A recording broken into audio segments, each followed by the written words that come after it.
Good afternoon, everybody. Hello, I'm Peter Lindstrom, and I will call the Environment Committee for May 14th, 2024 to order. Really excited to have a full house here today and to have this agenda before us. So without any changes, we'll move forward with this agenda. First thing up, we have the minutes from April 23rd, 2024. Is there any changes to these minutes or any motion to approve has been made in a second? Second. Second. All in favor say aye. Aye. Opposed nay? Carries. That takes us to one item on our consent agenda, which is 2024-120, Emergency Underground Excavation Services. Mr. Tierney, he is with us, but it's on our consent agenda, so we can just move forward. Is there a motion to, we're just rocking and rolling here. So moved. Motion has been made and has been seconded. All in favor say aye. Aye. Opposed nay? Carries. That takes us to our first non-consent agenda item, which is one of my favorite programs, the Water Efficiency Grant Program. And we have before us a couple of folks who are going to talk to us about the cities that have applied for this and what they have to look forward to. Welcome. Thank you, Mr. Chair, members of the council. Thanks for having us today. We've come to you a few times over the last few months to talk about the Water Efficiency Grant Program. We had an information item back in November, and then we came in January as well to talk about the process for putting out for applications and how we were going to go about deciding the awards for the next round of the grant program. And so here we are with the awards. Just to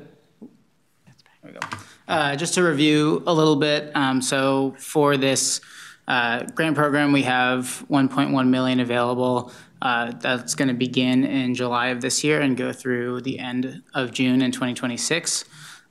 This award is from the Clean Water, Land and Legacy Amendment, and the total award is 1.5 million with 400,000 that we have allocated to an equity pilot program that we're going to be developing with cities later this year. So stay tuned for more announcements about that. We'll definitely be coming to share about that. These awards are for communities that are served by or operate a municipal water system. And when we put out for application, the maximum award possible is 50,000 and 5,000 is the minimum. And as you can see in this table, we require a 20% match from the municipality. So while we are providing, for example, 16,000, the total program is actually to 20,000 with that 4,000 match.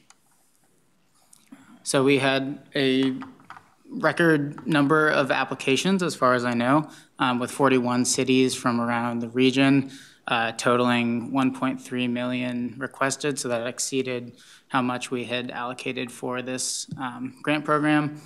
We had 6 new communities: Arden Hills, Centerville, Little Canada, Mounds View, St. Paul, who has sort of participated before through our equity pilot program that we've talked about in the past, and then Vadnais Heights as well. And 34 of those communities are returnees from the current program, so definitely still popular among our participants, and excited to have some new cities applying for this grant. Just to kind of look at where in the region our cities are applying from, it's definitely kind of that first ring suburb is a big area, and that's where we often see high water use, both in the summer and throughout the year, and we'll talk a little bit more about that. But as you can see, this also shows the application order of cities, and the dark blue on this map is a new applicant, and the light blue is past participants. And so, as I said before, St. Paul is technically a new applicant for this type of grant program, though we have done an equity piece with them this past cycle. This is a big table with a lot of requests from each city, so I'll leave it here for a minute, but we had a variety of request amounts from different cities. A lot of them request the max possible, which is 50,000. The lowest request we had was from Centerville for 5,000, and then a smattering in between as well. Lots in the kind of 20s, 30s, 40,000s. So as I mentioned, we had more grant money requested than we have allocated to this program. And so in the past, what we've done when this has been the case, which I think may have been every time, but definitely the last program as well, the amount requested exceeded the funds available. So we use the following criteria to determine what sort of reductions we'll do from the awards. We wanted to make sure that every applicant was able to have their own grant program and to participate. And so rather than turning away applications, we wanted to take this weighting scheme and kind of decide how to reduce accordingly so that all the cities can participate. So the four kind of criteria that we used are residential gallons per capita per day, which is a mouthful, but that's basically in residential water uses, how much is a person using each day. We also looked at the ratio of peak month pumping to winter monthly pumping. So that kind of gets at, when it's really hot outside and people are watering their lawns and taking 2 showers because it's so hot out, what does that look like? We also took into account the number of water supply issues identified in the master water supply plan, and also the order in which applications were received. Historically, we've taken these 4 criteria and weighted them evenly, but as we were thinking about it this time around, we really wanted to get at where the most water is being used. So we had the full weight assigned to the residential per capita use and the peak month to winter month. We slightly reduced the weight of the number of water supply issues. The reason for this is that the master water supply plan is from 2015, and so this hasn't changed as much since then, and also the kind of variability and number of issues isn't as great as looking at the variability in water use or something like that. And then, again, the date of application received, we brought that weight down, so we were focused on where the most use is happening. Again, another table with a lot of numbers, but this looks at, so we took all of the applications that we received from communities, we created scores based on those criteria, and then we calculated the scoring and kind of ranking of the applications. The max possible was 123, with the max score at 114. That was Lake Elmo. The lowest, looks like, was Robbinsdale at 21.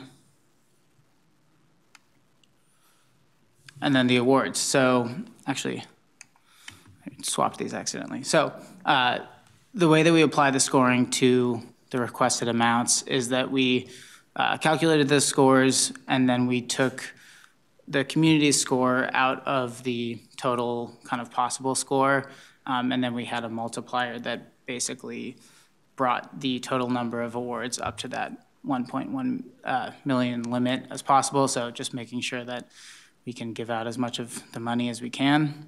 As I said before, every municipality that applied received an award, and wanting to focus on the viability of a program, any city that applied for less than 10,000 didn't have any reduction from their program, just to make sure that all of their kind of plans could go forward.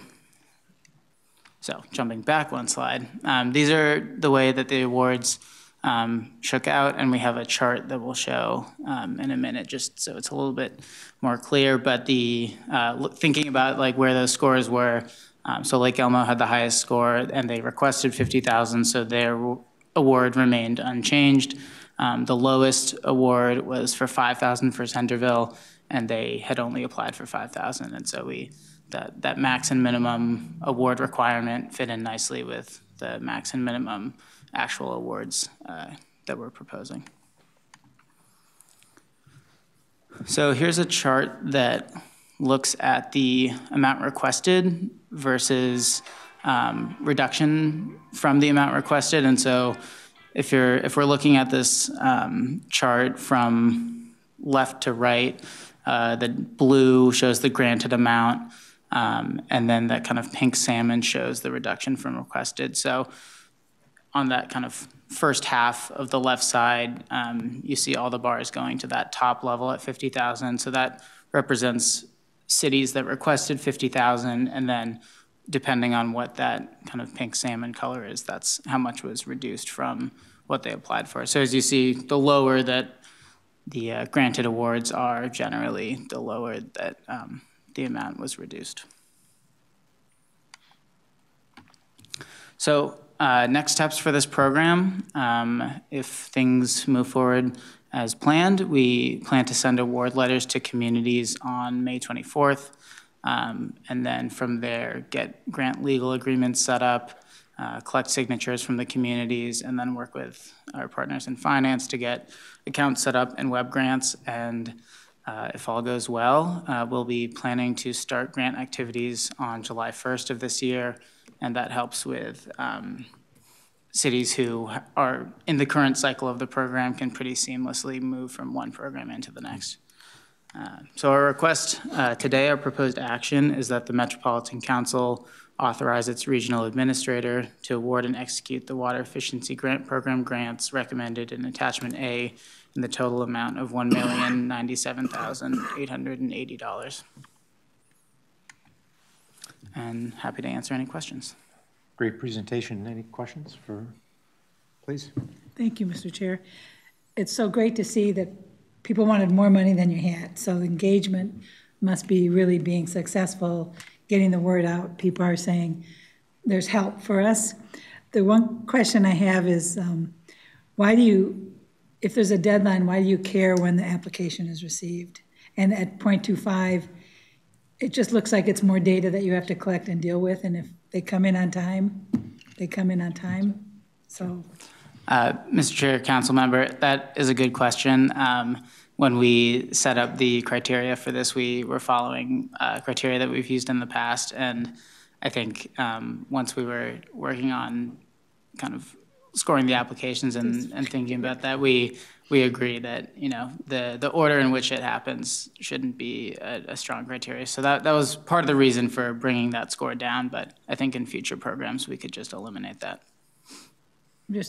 I just, to follow up, just think of any other little step you can delete that to minimize any extra effort when it's not adding value is a good thing to do, so. Definitely. Agreed. Councilmember Wolf and then Councilmember Carter. Thank you, Mr. Chair. When we were discussing the split between the regular program and the equity program, it seemed to me like we were looking for what we thought the demand was going to be for the regular program, and then the rest was going to be equity.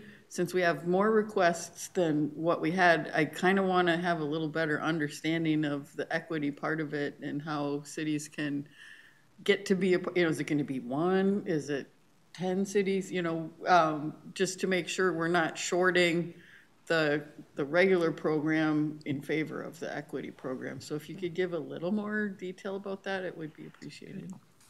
Mr. Chair, Council Member, that's a good question. So our plan for the equity pilot program is that we want to connect with cities and talk about how an equity program can best impact them. I think one reason why we decided to carve this out of the 1.5 million is that because we have this blanket grant program and cities design their own programs, so before applying some sort of criteria for all participants, we wanted to get communities in the room and talk about how our funding can help bring more equitable water efficiency into their communities. So I think that was part of the reason for that. And then the reason why we chose the 1.1 million is that looking at past expenditure from cities in other grant programs, we have had some leftover funds in the past that we can then put into the next program. I think that we don't have the final numbers yet for the current one because we're still waiting on that to finish out, but my guess is that there will probably be funds available that we can put back into the 1.1 million to bring that up if needed.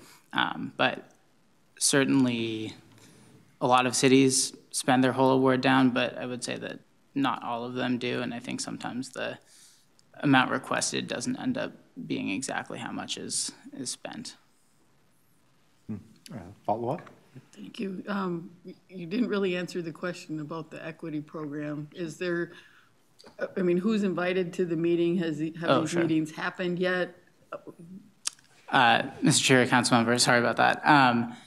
So we don't, right now, we would love to get input from any city that's interested and talk about it. We have a survey out right now to collect interest and ideas from cities. At this point, we haven't set any limits for how many are going to be participating. I think the more the merrier is the way that we're looking at it. And I don't think that, I think that if a city has an existing program, if they have a specific equity initiative that they're interested in, I think they could come to us with that. So the answer is that we're later in this year, probably end of summer and early fall, we're planning on convening with cities, inviting whichever are interested to sit in on that conversation and help shape the program. So the exact number is, to be determined, but I would say the plan is to have that set up later this year. And Mr. Chair, Council Member, if I could add to that. So, I mean, we really did try to look at what was requested in the past, and 1.1 seemed like a reasonable number. We hadn't seen that much requests before. We haven't been able to allocate all that. So we made the decision to kind of split it out, and last time around, we split out $250,000 for the equity piece. So we just made that call. We don't know what we'll get. If there's money left over, if we can't spend the money in the equity, we'll also go back to help bump up the numbers for this program. So I think next time around, we'll have a better understanding of what the need is in both areas, and we probably will be able to see if we can get the numbers a little closer.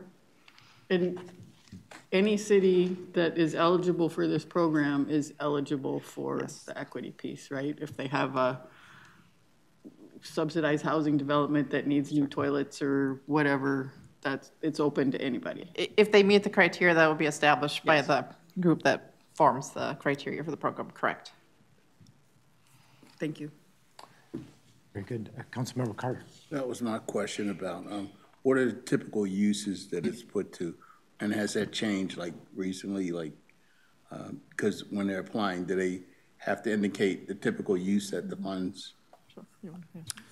Mr. Chair, council member, yeah, so when cities apply, they, in their application, submit information about what sorts of water using devices, kind of from our list of eligible options they're interested in having in their program. And typically that lasts through the course of the program. We've had a few cities that, maybe don't have enough interest from residents for one device, and so then we, complete an amendment to add in another device to their program.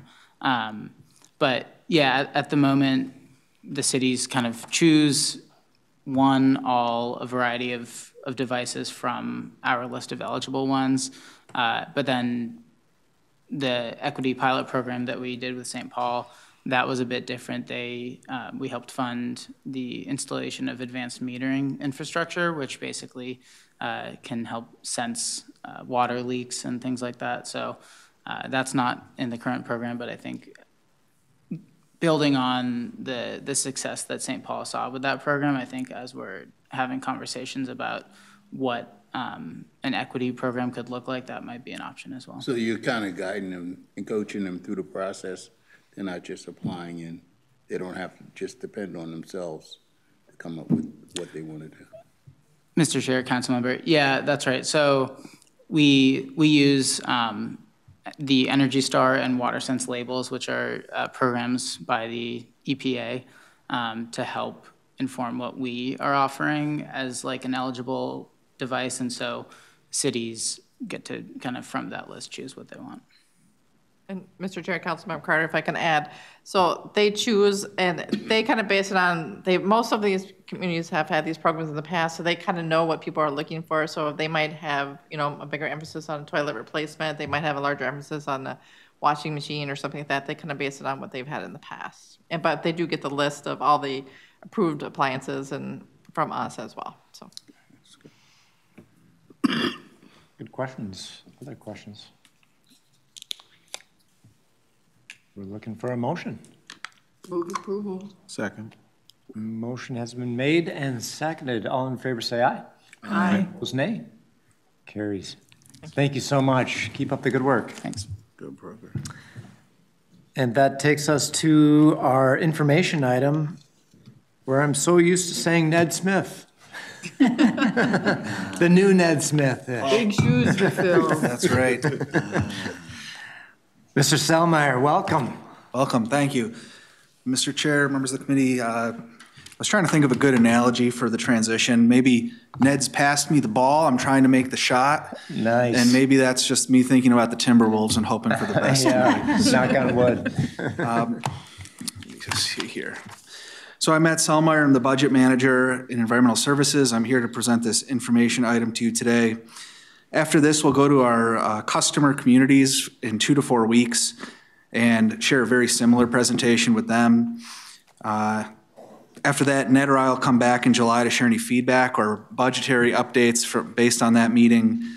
And then, as you know, there's later points in the year where you will adopt our rates, and then the budget will eventually be adopted in December.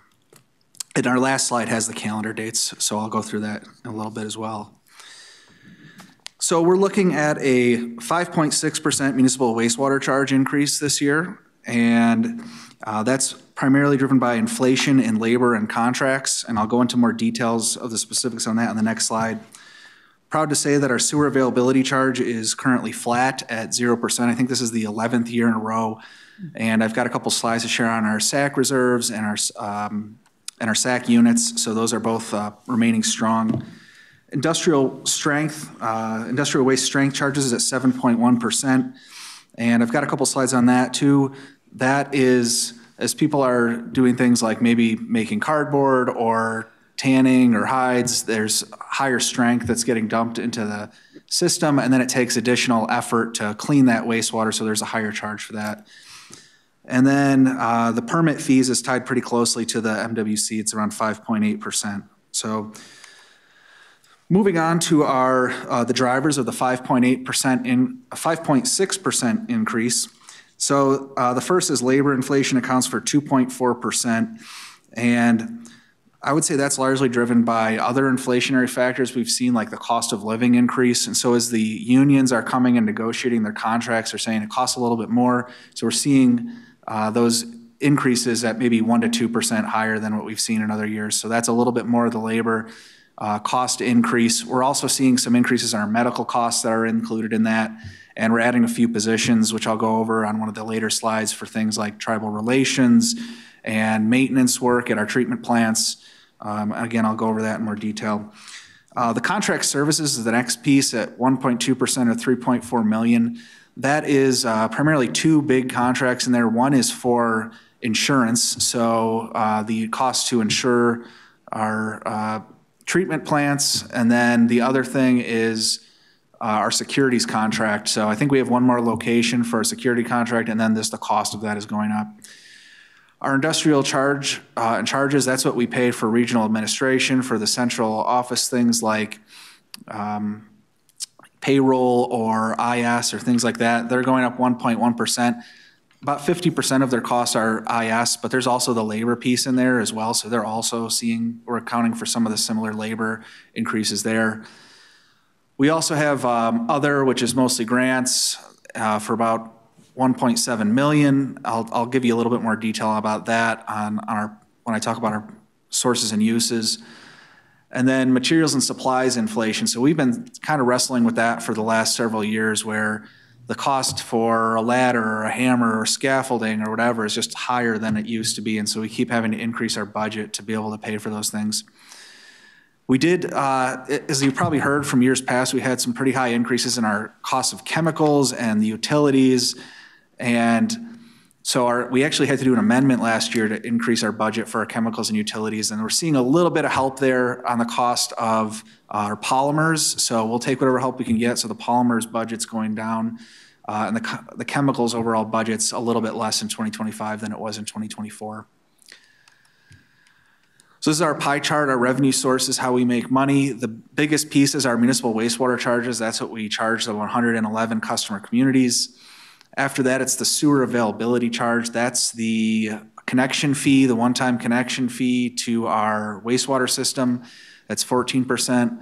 After that's industrial waste charges for about 5%. I gave a couple of examples like the cardboard or the, we actually have about 1,000 industrial waste customers, so it's quite a few different things that they do.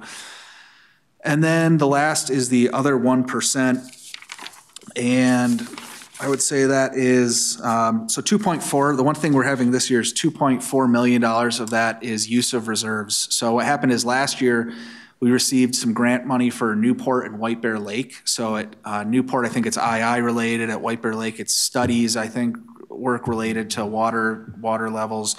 So we got the revenue last year. It's sitting in our reserves. We're planning to spend that money starting in 2025. So that's why we put our $2.4 million use of reserves at that level, because that's where the money's sitting, and that's what we'll use to pay for that. The proposed uses by category, the biggest piece here is our debt service. So that is paying for all of our infrastructure, our capital projects. Treating wastewater is very capital intensive. And so every year we take out debt via numerous sources, there's three sources. It's either general obligation bonds or PFA loans, which stands for, drawing a blank right now. Public Facility Authority, Public Finance Authority. Thank you. Yeah, public. Yeah, there you go. One of them.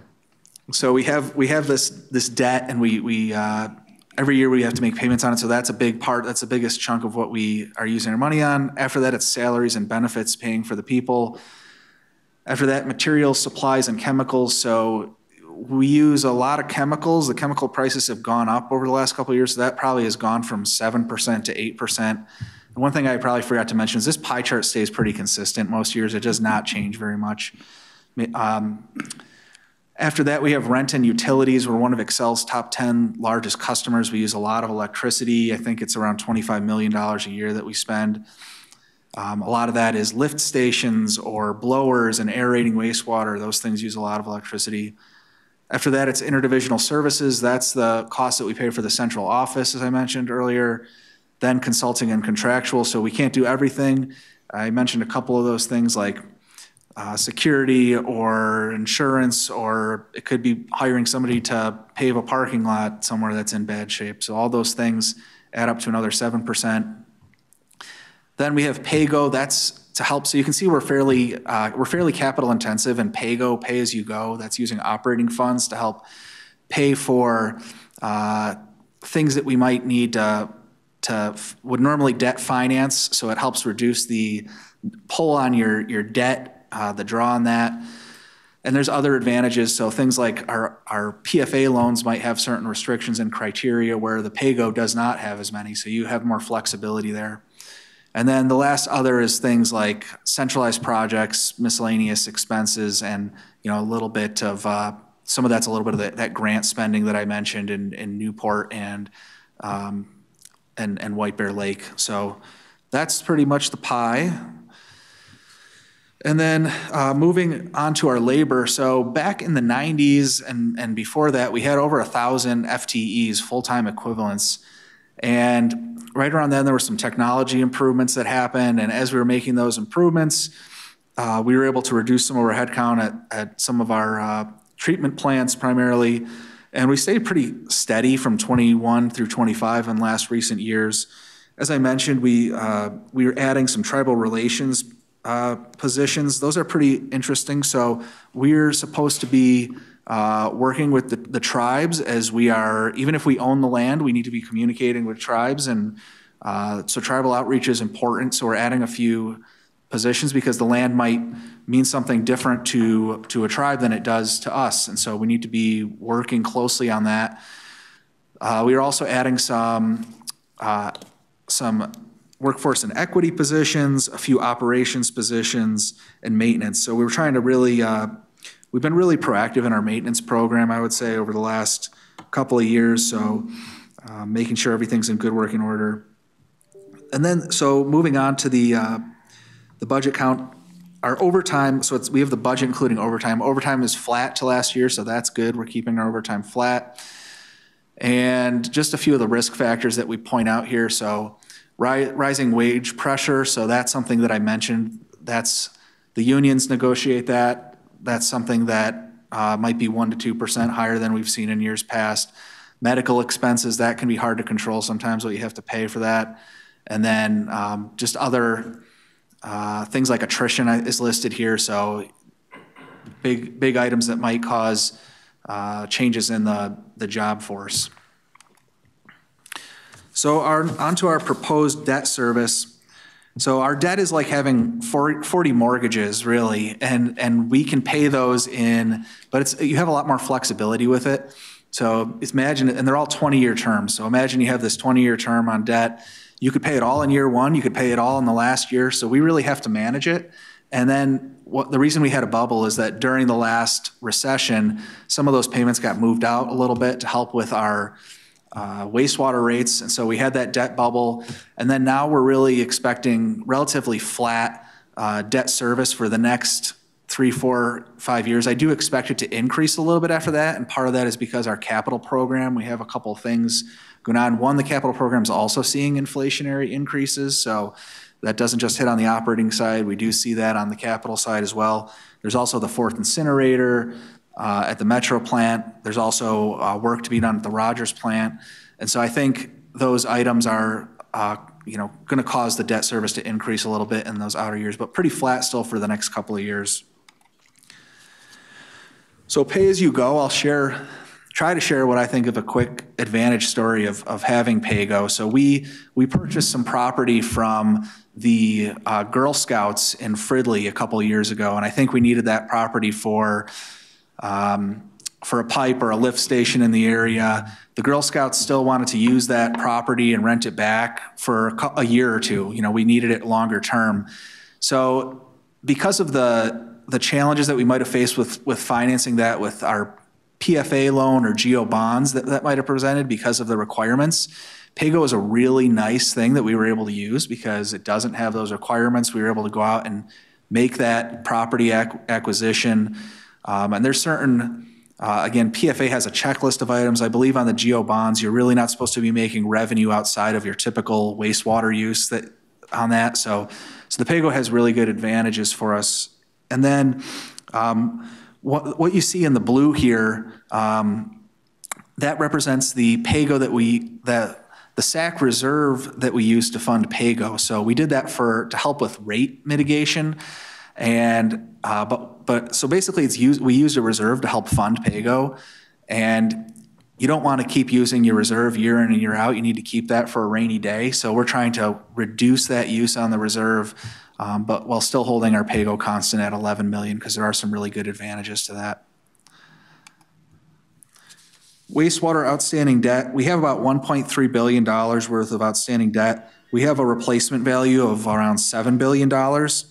And I think I mentioned our debt's going to go up in 26 to 28, maybe a little bit more in years beyond. Part of that is those capital projects that I mentioned. We do have some good news to share that we did recently issue a $60 million bond, and it was at a 3.5% interest rate. So that's a pretty good interest rate. We're AAA with our bonds. We're quite competitive in that space, and we're still continuing to have really good interest rates there. And then this also assumes 75% of our authorized capital plan will be spent. So we have a very robust capital plan. We can't do all the work that we have in there, and historically we've been able to do about 75%. So that's just noted here as an assumption. So the debt per capita, this will look pretty similar to previous numbers, and that's because NACWA, National Association for Clean Water Agencies, comes out with survey information every 3 years. So the last survey was completed for 2023, but we won't have the results until July of 2024. So we're almost to the point of having new data, but what this will tell you basically is our debt per capita or per person in the Twin Cities, and it's at a really good level competitively. And part of that has to do with the fact that we have the separate stormwater and sewer system. And so some of these other agencies, because of the EPA's I want to make sure I use this word correctly, consent decree, they've had to do other work on their infrastructure over the years to have maybe large holding spaces for their wastewater to really prevent spillovers and things of that nature. So we're in a really competitive state for our debt, and even though we are very capital intensive, and we'll be happy to share the updated information with you when we have that in a couple of months. So here's our historical sewer availability charges. It hasn't increased since 2014. We're at $2,485 per residential equivalent, or assuming about 274 gallons per day. And we have a SAC team, sewer availability charge team, and they determine the units for new businesses and buildings based on use. So for example, a bookstore would pay less in SAC than a sports bar because generally a sports bar might be serving food and drinks and people are using the bathroom more so. But we're really happy to be able to continue keeping the SAC rate flat. So the SAC units, you might, a couple of things, interesting things to point out here. The first is you can see the SAC units, how much it dipped during the last recession in 2008 to 2010. And then you might also be looking and saying, oh my gosh, we went from 27,000 down to around 19,000 this last year. But 19,000 is actually pretty good. It's what we typically plan for in a normal year. And that reduction is probably drawn by increased interest rates in the market. And then also we've seen a reduction kind of across the board. It's almost like we had really high SAC and then now we're kind of coming back down to an average level. We actually are looking out at 2024 already and we're a little bit higher year over year. So I think we're in a pretty good position with SAC, even though it looks like we might be coming down here. So the reserve balance, you can see the impact of the last recession, and then you can also see 2022 to 2023 went down a little. And you might be saying, well, Matt, if you were planning for 19,000 units and you got around 19,000 units, why is that dropping down? And the reason is that we're using some of that SAC reserve to help fund PAYGO. So that money comes from somewhere, it comes from our SAC reserve. So you're seeing a little bit of a drop there, but which is why, we don't want to be too reliant on the SAC reserve, because if and when the next recession comes, you're going to need that money. So we try to really monitor it. But Councilmember Wolf. Councilmember Wolf. Thank you, Mr. Chair. I just comment on that a little bit since I'm the only one who was here in that dip. But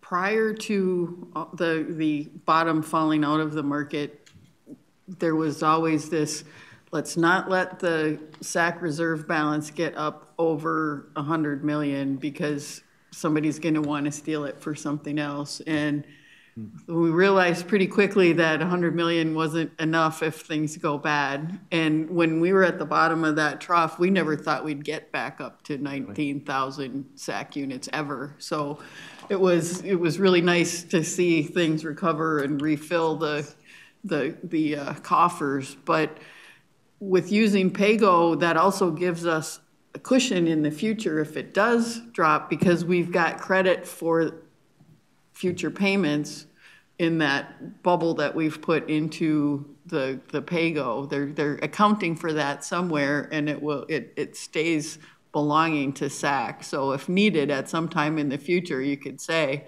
hey, we gave you all this PAYGO, so this year we're not going to make as big of a SAC payment to the operating fund. Makes sense. Thank you. Thank you, Councilmember Wolf. I think there are a lot of advantages to the way we have our SAC set up and using PAYGO, so I 100% agree with you. So moving on to some comparative information. This is, again, about 3 years old almost now, and we're waiting for the latest National Association of Clean Water Agencies survey results. But as of our most recent NACWA survey, we're 35% lower than the national average. The next survey will come out in July. And the one other thing I'd like to point out here is that, so for example, you see $347 that's listed in this chart for MCES. And that includes not only what the council is charging to the city, but also what the city is passing along to the residents. So for example, I live in Blaine. We charge Blaine, then Blaine charges me as a resident, and they also include the cost for their own infrastructure and lift stations and things of that nature. And that's how they get to that, whatever rate it is that they charge me as a resident. So then we go out to all of the 111 communities and we check their websites, survey them, communicate with them, and we come up with what the average is within the Twin Cities region. So we're at a great value. I think we'll continue to be at a great value, and I'm excited for the new survey results to come out and share those with you in the coming months. So moving on to our municipal wastewater charges, we've highlighted 2021 in red, and there's really an interesting story with our municipal wastewater charges. So back when the pandemic hit, we ended up using a lot of reserves to keep our rates at a low level, and we were really conservative with a lot of our numbers because of the uncertainty. And so that sort of put some challenges on us because we probably didn't raise our rates as high as we should have in that 2021 year. So then in 2022 through 2024, it was really a matter of trying to play catch up a little bit for that 2021 year. But not only that, but we also saw really high inflation in chemicals, utilities, materials, and supplies those years. So that's why you see us going from 2% all the way up to 6.8% in 2024. Now we're starting to come back a little bit at 5.6% for 2025. But we're still seeing some of that inflation in labor and in materials as well as contract services. In 2026 and beyond, we're really targeting 4 to 6% increases. I'm hoping while I'm here that at some point we're going to hit a 3, but I don't want to make any promises. But we have the caveat here that it's dependent on inflation and also regulatory requirements. So if there becomes a new regulatory requirement, like for PFAS, forever chemicals, that could be really expensive, and then that could have an impact on rates. So that's why we put that asterisk there, is that something could happen, but we're really trying to stay and target that 4 to 6%. So moving on to our industrial rates, we charge additional for industrial strength that comes into the system, and that's again because it takes more chemicals or oxygen to treat that wastewater. And the strength charge is a little bit higher than the MWC, and part of that is a factor of the cost of our treatment plants versus our interceptors. So when we have that high strength waste coming through the pipe, the higher strength doesn't really, you're still gonna have the flow coming through the pipe one way or the other. But when it gets to the treatment plant, it costs additional at the treatment plant to treat it because you have to use that additional chemical or oxygen. So we weight these strength charges based on, their weight is higher based on treatment plant costs than on interceptor costs. So our treatment plant costs are going up a little bit faster than our interceptor costs, and for that reason, you're seeing this be a little bit higher than our MWC. The rest of these charges are pretty in line with our MWC. Some of them are pegged pretty closely to it, and we're not really seeing any other charges that are coming in any higher than what we're seeing kind of across the board. And then the last thing is our rate setting schedule. So we did have our industrial weight workshops. We had 13 people attend on May 2nd in person, and we had 59 people attend on May 9th to the virtual. So I suppose there's a bit of preference for the virtual still. It's really convenient for people. And the workshops went really well. We had somebody come from University of Minnesota and talk a little bit about PFAS and prevention, kind of upstream. So that was cool. I think people really liked that. And again, the workshops went well. Then today we're bringing this to you, the Environment Committee, before we go out and talk to customer communities. So just as an information item to share with you what we plan to share with the communities. And then we will have those customer forums, and I said 2 to 4 weeks. We're gonna have a virtual as well as an in-person.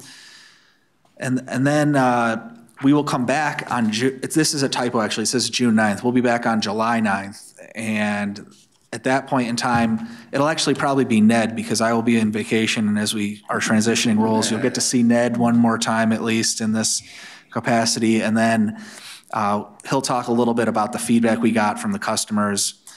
Then on the 24th, the council will have rate adoption. August 28th will be the preliminary operating budget adoption. And then, as I mentioned earlier, all the way into December is when that final adoption takes place. So that's a little bit about where we're looking at for our rates and charges, and I'll be happy to take any questions you might have. Question Go for it.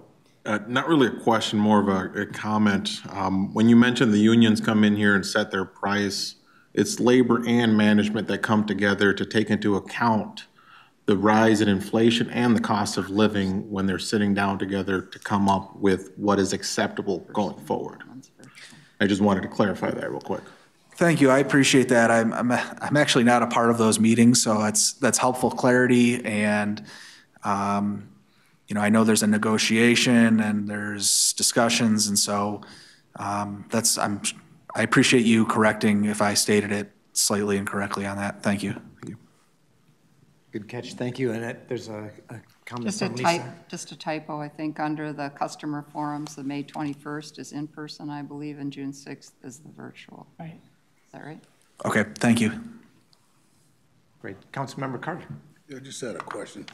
You kept referring to PAYGO, and I wasn't clear. Is that an actual fund, or is that a way of doing operating? Mr. Chair, Councilmember Carter, this is where we use operating funds and we earmark $11 million of operating funds to pay for these capital projects. So it is, and it does have its own fund from a fund accounting standpoint where that we have 3 separate funds to help pay for capital. We have our GO bonds, our Public Finance Authority, and our PAYGO. But that PAYGO money does come from primarily operating, but also some from the SAC reserve to help fund those capital projects. And it's to help with rate mitigation and help us with not taking out too much debt. So it's an in-house fund. It's not a separate entity that you're borrowing from? That's correct. Okay. Great question. Other questions, comments? We will hear more about this in the months ahead. Excellent. Thank you very much. Appreciate that. And that takes us to our general manager's report. So I just want to let you know that we've got a policy meeting coming up. You're invited to attend. We've done 2 so far, and there's one on Thursday in Shoreview from 1 to 3. And we're basically going through what you've already gone through with Jen and folks, letting them know what we've got for policies and giving them a chance to give us input and comments. They've been well attended. The one last week, we had a pretty full room over in Eden Prairie. No, Minnetonka, Chanhassen.